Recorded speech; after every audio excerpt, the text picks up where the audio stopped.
I guess I felt the weight of being Black, being the only one, and didn't want to destroy it for anybody else.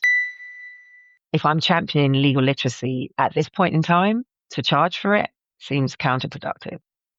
Hello, before today's episode, I wanted to let you know about the Creatives Like Us event, which is happening on June 19th, 2025. Creatives Like Us is a collaborative knowledge sharing and networking event for Black/Brown creatives who run their own businesses. And here's what our first attendees said about our first sold out event in February this year. They were inspired and they felt that they genuinely wanted everyone in the room to succeed and navigate their own success journeys well. Another one said, brilliant, one of the best networking events I've been to. As a creative introvert, it really does show that not all networking has to look a certain way. And you just need to find spaces that are for me, for creatives like us. I love that one. Thank you. So yeah, I just wanted to let you know that the tickets are now available. You can go to www.creativeslikeusevent.abbasmarketing.com, or easier, search for us on Eventbrite. Search for Creatives Like Us. Actually, both of them are going to be in the show notes, so I hope to see you there. And if you've got any questions, please DM me. Again, the information how to contact me is in the show notes. And so we'd love to see you at the Creatives Like Us event, part 2, us two in Shoreditch in London, and that's in June 19th. But as I said, it is ticketed and we have a limited amount of tickets, so we'd love to see you there. So that's it from me for now. Let's get into the episode.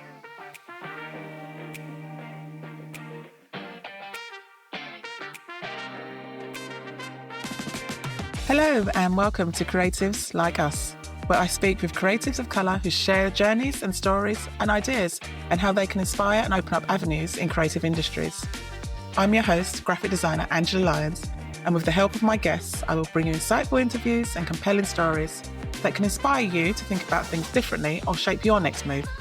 Being a creative of colour can bring its challenges, highs and lows and in-betweens, but this podcast is about amplifying our voices and celebrating together. So, are you ready? Let's get started with Creatives Like Us. Hi, and welcome to Creatives Like Us. And today I'm talking to Nkem. I can't wait for you to hear her and hear her stories. So let's just jump in and talk to Nkem. Hi, Nkem. How are you today? Hey, I'm good. It's a great day to be alive. Really is. Even though it's grey outside, inside, it's all warm. And thank you for joining me today. I know it's your precious time, so I'm truly grateful for that. So thank you. Thank you for having me. So why don't we start by telling people, what kind of creative are you? Okay, so I guess I have referred to myself as a creative dressed up as a lawyer, because I am a lawyer in terms of trade, but I guess I'm creative in what I do. So I'm the founder of the Legal Storyteller, which is a business that I set up to help small business owners, particularly those from marginalized communities, like women, people of color, to be able to navigate the legal landscape of their business. And so I do this in a much more, I guess, creative way than traditional law, in that I use a variety of tools. So I have free tools, which are like workshops and training aids. And in my workshops, I use characters to try and illustrate certain points, like Take Action Tour, who is somebody who she's doing well in her business and she likes to take a chance. Take a chance tour. She likes to take a chance in all things law, simply because she thinks, hey, I got common sense. How hard is it? Sometimes comes unstuck. And then her friend can't do it, Cassandra, and she... That's so great. Can't do it, Cassandra. She is someone who is, she's scared. Law invokes fear, and she likes to go into analysis paralysis. And she's often in a position where she'd rather do nothing than make a mistake. And so I use legal concepts and then apply those to these individuals. And so just showing how going too far one way and other gets you unstuck. And then you're still learning. So it makes it a lot more interesting and engaging. So I like to do that. And even the way that I provide legal support is I avoid I need a contract being done. The problem is people are not legally literate. I think legal literacy really needs to be a thing. It's not a thing. And it's something that holds businesses back. I'm not trying to say become a lawyer, a qualified lawyer or anything like that, but rather if you are able to understand certain legal concepts, it's going to put you in a better place. It means that you're not spending money on law and lawyers unnecessarily. And I say this not to steal business from lawyers, but I feel that it actually optimizes the experience for the small business owners and also for the law firms as well. It means that business owners are stopping doing the equivalent of taking their car to a mechanic when all they need to do is take it to a petrol station and fill it up with petrol. That is what I'm seeing being done. And why? Because they don't know. Even if you don't know how to drive, people know that you take your car to the petrol station to fill it up with petrol if it is showing empty. You don't take it to a mechanic. A mechanic could do it for you, but it's going to cost you. And it's a waste of their time. And that's what's happening now. And so That's a great analogy. Thank you. So yeah, I people don't just have a contract. I spend time with you to understand what you're trying to do, what's your goals, and it's valuable time because I'm learning about you, and you get to be coached as well through the process of me learning and understanding about you. And then a week or so later, you get what I call Legal Storybook, which is this digital tool which has various things within it that help you to understand your legal risks. You have playbooks because I also look at your contract. And if you have them, if you don't, I can prepare contracts for you. And then you have playbooks, which help you to negotiate on your contracts. If someone's like, I don't want to pay in this term, you've got a pushback, a fallback position where you could either say, okay, I can move to this, or you say, sorry, this is where I am.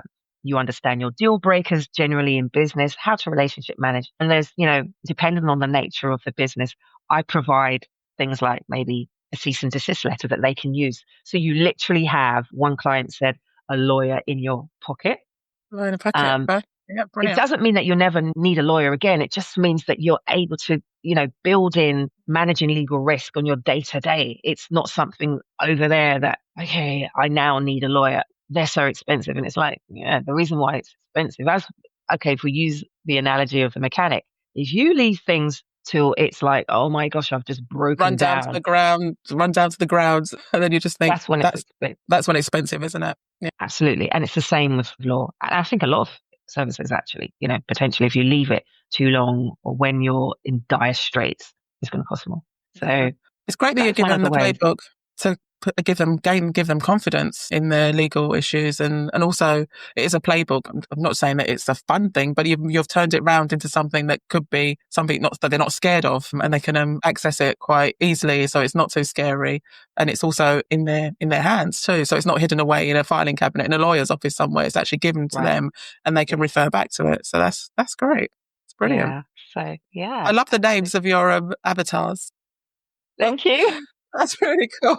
What made you come up with storytelling? Because obviously the legal storyteller, was there something that you'd always loved telling stories, or is it just that you came up with the idea and thought, oh, I'd use it as a legal storyteller? Gosh, it's a roundabout way, to be honest. I was trying to leave law. So if you're ready for this story, I was trying to leave law. I'd had enough. I was burnt out. I was fed up of being undermined, not seeing people who looked like me. And I'd gotten to a position where I was ready to leave the law. And so in tandem with that, have loads and loads of pashminas and scarves and things like that. And I wanted something that reflected my culture. I'm Nigerian and I couldn't find it. And so I thought, Nkem, be the change that you want to see.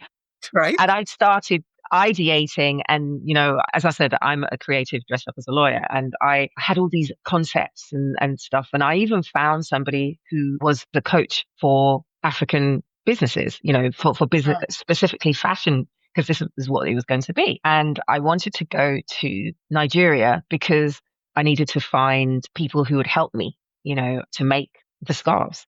Wow. Yeah. So I'd reached out to somebody who was like an Australian Nigerian who had moved back to Nigeria, was doing really well. And she came back to me and was saying, these are the artisans that I use. And I was like, wow, thank you. Why are you helping me? And she said, well, nobody wanted to help me. A lot of people were gatekeeping when she started out, and she didn't want to be that person.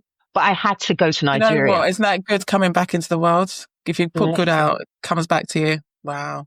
Absolutely phenomenal. Yeah. So the year that I was going to Nigeria was 2020, and I went just before lockdown and got stuck in Nigeria. Oh And my I gosh. couldn't, I couldn't get to actually see the artisans or meet this wonderful lady because the whole world shut down and had to be Yeah. repatriated back. And so then was like, what do I do? What do I do to try and get help? I thought it was a logistics challenge. So I entered into this incubator where a business incubator, which was US based, but it had people from the US, from Africa, from the UK. It was amazing. This cohort of women who we had 7 different coaches that would give us Do you want to support. name? Do you want to name the incubator? Just Yes, let people know. it's Yeah. purpose to platform, although it's been discontinued, unfortunately. I Really? think she's done other things. She's got some other things that she does, Yeah. which, Okay. it was amazing. It did a few cohorts, but the thing is, we're still connected. No. Everyone is still connected. It was such a great, Right. yeah, the energy, because everyone wanted everyone else to win. And on ideation sessions, I was like, I can't believe you're a lawyer. You're really down to earth and straightforward. And I was coming up with ideas. I wasn't talking law at all because that's not what I came in for. You came here to talk about your scarves and everything else, isn't it? And so I think there was a competition that you had to raise $1,000 in this set period. And I prayed and said, God, help me. What can I do? At the same time, I was like, do you know what? I'm going to do a training session for you guys because there were concerns about law. And I did the training session, and it was through the praying and stuff that the concept of the legal storyteller, what I'm doing now, came up. And God had given me the name, the Oh, legal storyteller, which I thought was childish, and I didn't actually call it the legal storyteller at that you time. didn't listen. I didn't listen. I called it stand in the gap because I stand in the gap between no advice and paid advice. You can laugh. So that's what I called it. The training session, over 50 women attended, and someone reached out and said, when you do it again, I will pay. My coach said, I know you want to do this fashion thing, which is great, but you have no experience and business is hard. And maybe you would want to, Yeah. start a business in an area that you are familiar to cut your teeth on that.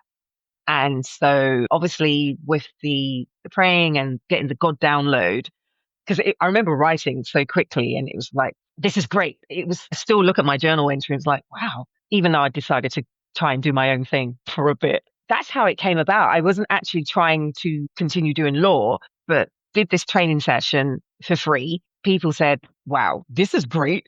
How do I do this again? I tried to start to developing it, launched a legal club, which is where I had my, can't do it, Cassandra. Yeah. Yeah. Yeah, the legal storyteller thing I thought was childish. And when I changed the name Stand in the Gap, because people kept saying, Stand in the Gap. Oh, you mean like the tube? And it's like, Yeah. Like mind the gap. Mind the Gap. And it was like, oh, no. No. And then I still wanted it to sound something. And Yeah. I tried Yeah. to buy legally as a domain, which was about £26,000. My So I gosh. thought, okay, let me put an I in the name legally. So people were like, oh, legally. Oh no. Oh Yeah. no. So that was an epic fail. So I went back to my journal and I thought, you know what, this is actually really good. Let me try the legal storyteller. And since then, it's like, people, that's interesting. It's Actually. all, Wow. he knows what he knows. Who He knows? Yeah. knows, Exactly. And so that's the roundabout story of how the That legal is a brilliant storyteller. story. And look at that. It's a story in itself. It's a story. What a It's a great story in story. itself. Yeah. But Wow. I've put a pin in the scarf because I still want that. I know what I want to do there. Yeah, you can always come back to it. You're developing Legal Storyteller. You've started Legal Storyteller. I mean, that's another thing you could tell us about what you're up to right now with the Legal Storyteller, because I know that you've delivered training sessions. You've set it up as a fully fledged business now. So where are you now with that? Oh, thank you. Yeah, so I do a combination of things. Do training sessions because one of the things that I'm really passionate about is championing legal literacy. Like I said, it needs to be a thing, but then how? And so I do training sessions with the British Library, which are free. Whoop, whoop. And Yeah. thank you, That's a thank you. great name to have in your CV, the British Library. Wow. Absolutely. And they're so supportive to the extent that an event that I launched at the British Library, Legal Storyteller Live, Wow. was they were trying to find out, well, what else can you do? And in my free legal club, I do legal clinics. And they said, oh, what about live case studies? And the Legal Storyteller Live was born. And may I add, thank you so much for being one of my guests in the, You're the last welcome. Legal Storyteller Live. And it's a great way to encourage community learning. So it's not just the lawyer that's telling you you need to do this, although I'm not that type of lawyer, but it's just great to Yeah. see there's someone who's like me, who's a business owner, and they've been through this particular issue and they've come through the other side. And so it's just real life case studies, insights of what they would have done, differently and Yeah, so on. yeah, and the audience were really, really good and really receptive, and asking lots of questions because they were real businesses and they all had issues. I mean, there was people online too. It's a really good way just to spread that word online and in person. And yeah, it was also good.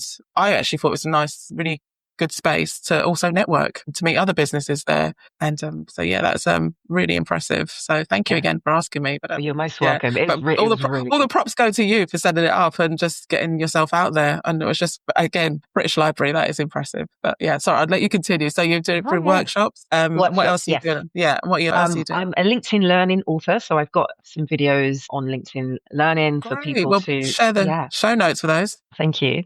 And as I said, I have a free legal clinic, which is called 30-Minute Thursdays. And it's literally just to help entrepreneurs. Sometimes you just have a quick question and there isn't really anywhere for you to go to ask that quick question without setting up a session. And in my early years, I had volunteered at a law center and I've also been a citizen advice trustee. And the thing with those organizations is that they're more catered to personal housing, family, immigration, these sorts of things, not really your business. And so I just wanted it to be a safe space to just ask a question. And I often am signposting, or it's like, oh, you can go to the HMRC website. There's this information, at least saying maybe you need to do this or not. And it's just, yeah, that quick, sharp direction to go one way over another way. I do that. So And then sorry. yeah. Oh, sorry, go on, Karen. No, I was going to say the 30 minutes. I'm just out of curiosity. The 30 minutes, is that online or is that they email you a question or is it a link? Is it a LinkedIn Live or? Sorry. Yes, it's online. It's online I have a club in the Stack World, which is this platform that encourages community. You can set up communities. And I guess I set up a community called Legal Up. I am considering moving it just so that just for accessibility. It's a great platform, I have to say, but I think there are certain things I'm trying to build in to make sure that their resources are way more accessible. And so I may be moving to Patreon later this year. Yeah, but that's pretty much free at this point in time because I guess that's part of my give back. I realize I've always been someone that does some sort of give back, and I would want that to always remain free, that ability to learn. I don't want to gatekeep like the lady who had shared that information for nothing. Yeah, yeah. If I'm championing legal literacy at this point in time, to charge for it seems counterproductive. It's great that you're paying back. It's great that you're paying back and paying back to certain communities and certain businesses. But I think it's also good that you have to look after yourself too. And also you got to pay the bills. So Patreon is also, yeah. So Patreon, there could be a tier system, couldn't there? Whereas, yes. I know, that you I'm could thinking about that. pay what you can. And then obviously if people can pay a bit more, give that platform too. So yeah, but it's lovely that you are giving back, especially for, as you said, legal literacy is something that people, they're not going to be into it every day or they're going to be scared of it. So it's great that you're giving back and giving it back creatively too. So yes, yeah, exactly. I mean, the Patreon thing, I was just kind of conscious that there are the tiers and like I do training sessions, as I said. And so the recordings I make available for a certain amount of time just because of managing, those recordings. Yeah. Potentially it might be you can access everything, Yeah. if you on a paid tier. But yeah, that's something I'm definitely considering. And obviously I have paid services as well. And like I said earlier, I provide them in a different way. So it just means that your time invested reaps over and over the rewards. Your time investment and your money investment, you are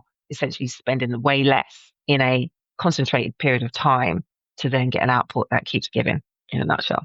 So Yeah. So just going back to your LinkedIn work there, you said you're a LinkedIn trainer. Could you just tell me a little bit more about that? Because I think LinkedIn is one of those platforms that I think all businesses should be on, especially all small businesses. But it's good to Yeah. know. Could you tell us a little bit more about that? Yeah. So I guess a LinkedIn Learning author, which means that I have three at this point, LinkedIn Learning videos. And I was actually introduced by my coach to these guys who create these videos for LinkedIn Learning. And I guess they are my in that they know what good looks like in terms of format, the presentation of it. Obviously, it's not that they're not experts in law, but they know what works. And so, I was really confused when my coach had sent the email because she hadn't told me. So I just thought, huh? And they thought the same because they'd looked at my LinkedIn and seen, yeah, she's a lawyer, she's headed up teams and Yeah.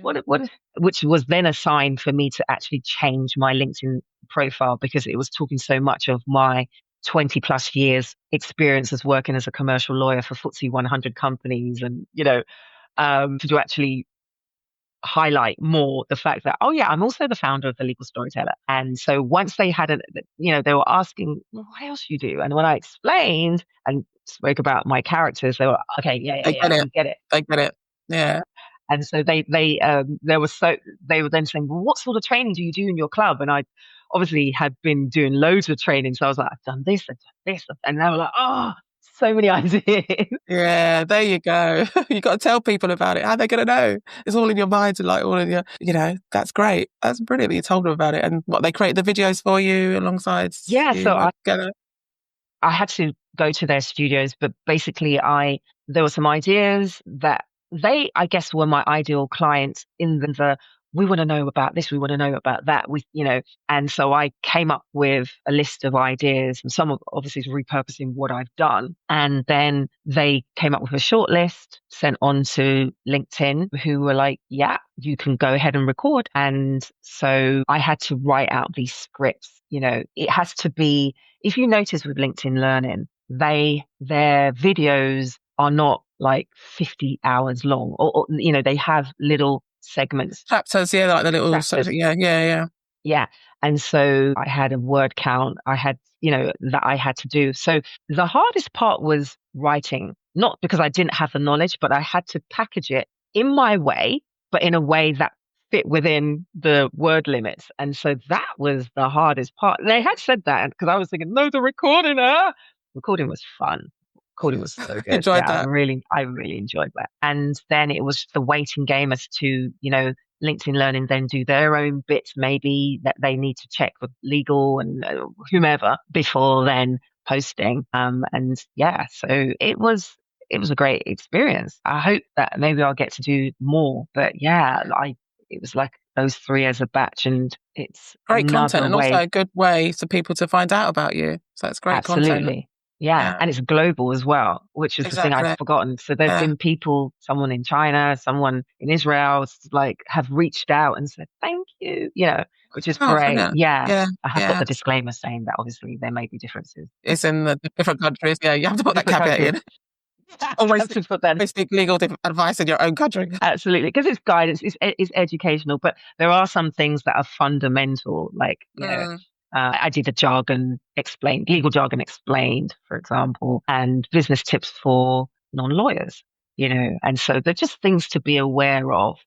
I'm trying to remember what the third one is, but again, it was just, these are, they're fundamentals that whether you're an employee or a large organization or you're a small business owner, these are all things that apply and just made it digestible for them. So, Brilliant, brilliant.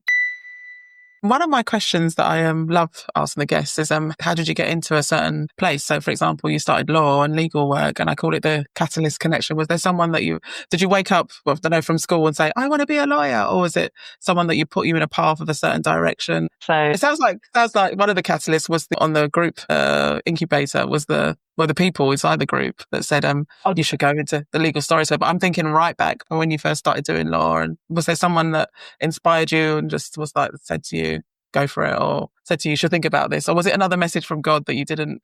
No, it was always like a version. Okay. So there were a couple of things. So within my family, my immediate family, there's a lot of people in science. Like my brother was a pharmacist. My older brother, anyway, was a pharmacist. My mum, a pharmacy technician. My dad, biochemist. Oh, wow. And I didn't No. really want to go that way.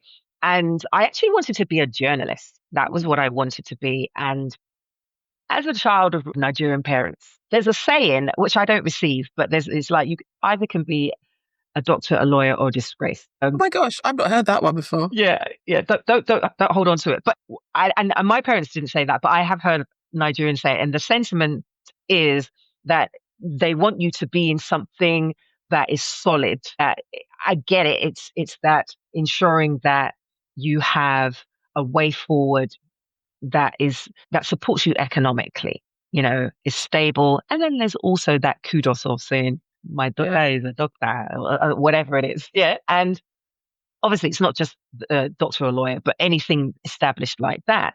And so being creative is like in your own time or get your whatever it is first. Yeah. And so I just was like, I wanted to be a journalist, and my mum gently encouraged me away from that because it's not stable, it's not this, it's not that. And I was like, I'm not doing sciences. And at that time, giving away my age, I was so into LA law. I was like, I can do this.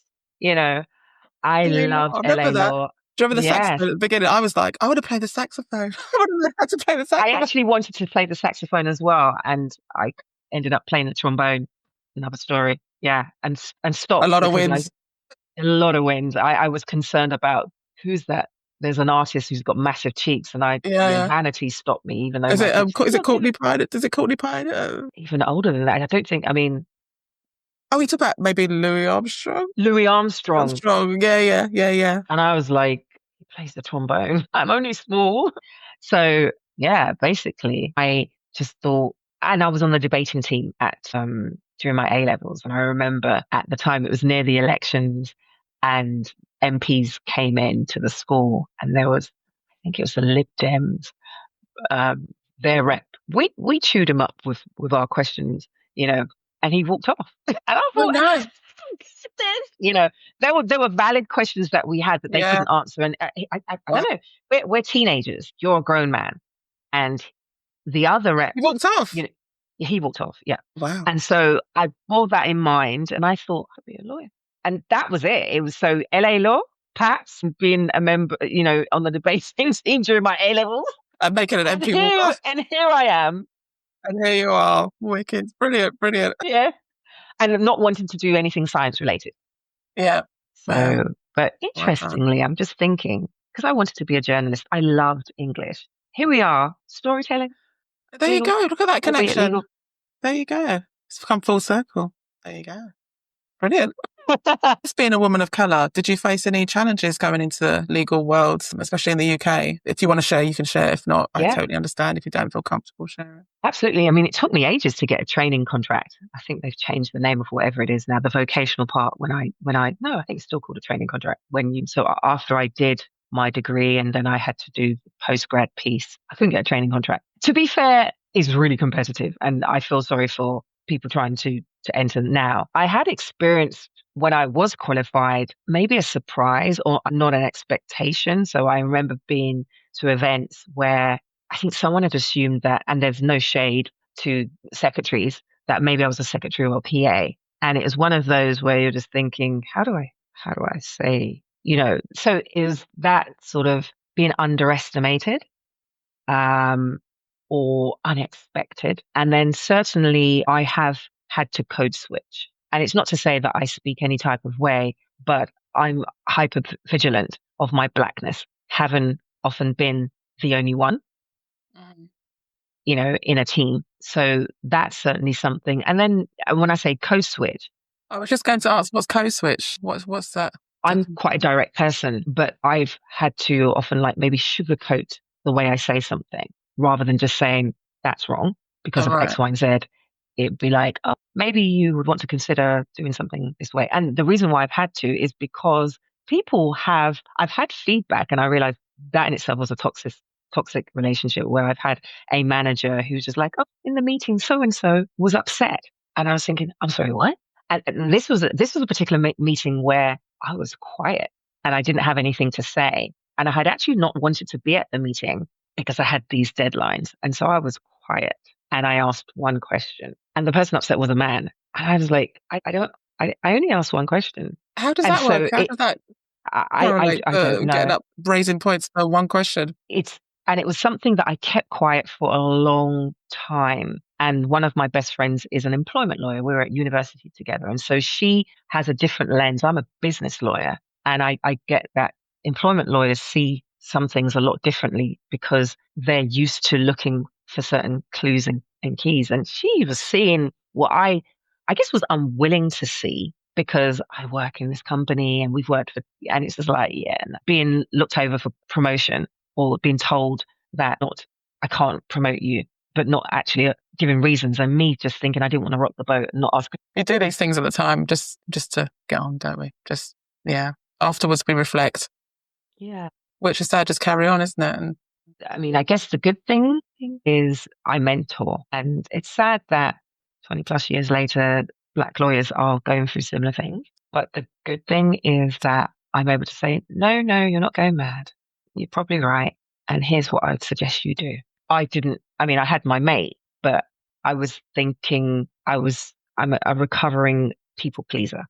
And so I guess I felt the weight of being Black, being the only one, and didn't want to destroy it for anybody else, whereas it's like that. I'm not a monolith, it should be open to people. I remember one time I headed up a team and I was recruiting a lawyer. I needed a lawyer to my team and the best candidate was a Black woman.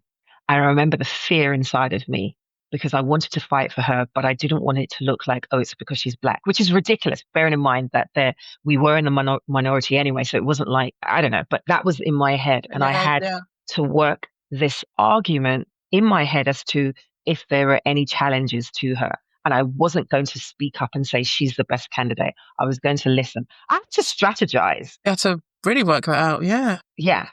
And thankfully, she was like, oh, we think so and so. But that's trash that I had to be in that position because all I was considering was she's the best candidate.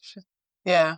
But then you put all these other things, because she's Black, you put all these other things in your mind to say, oh my gosh, they might start testing me because of this or asking me. Yeah. And it was one of the reasons why I wanted to leave law. It was because one, I was working crazy hours. Two, I'd been undermined and to the extent that it affected my health. Yeah, I was just like, I think I need to perhaps look at other things. And I had in the preceding years been thinking, oh, law isn't the be all and end all of me. I kept saying it all the time and then realized, why do you keep saying this, Nkem?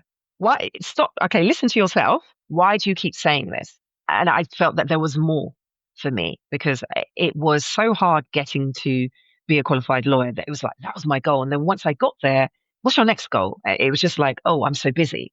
But I knew that I was a creative. I knew that there was inside of you. Yeah. It's always been inside of me. I mean, I remember when I was younger, my friends bought me an interior design course. And it was like, thank you. This was such a great gift. Why? And they were like, what do you mean? Why? Look at your house. Look at your, it was just I use a term called beauty with utility. I like things to look good, but then also be functional. And I don't know. It was just, so it was a surprise that people were paying attention perhaps, but I've always known, there's a book in me as well. So there's all these things from a creative aspect that maybe that was why, but I wasn't doing anything about it. And I think this probably the steps of me being signed off twice, once in two different organizations, unfortunately suffering a miscarriage in one of those. Sorry. That's all right. And then dealing with, I'm not saying that's all right to brush it off. I'm now in a position that I can actually talk about it because I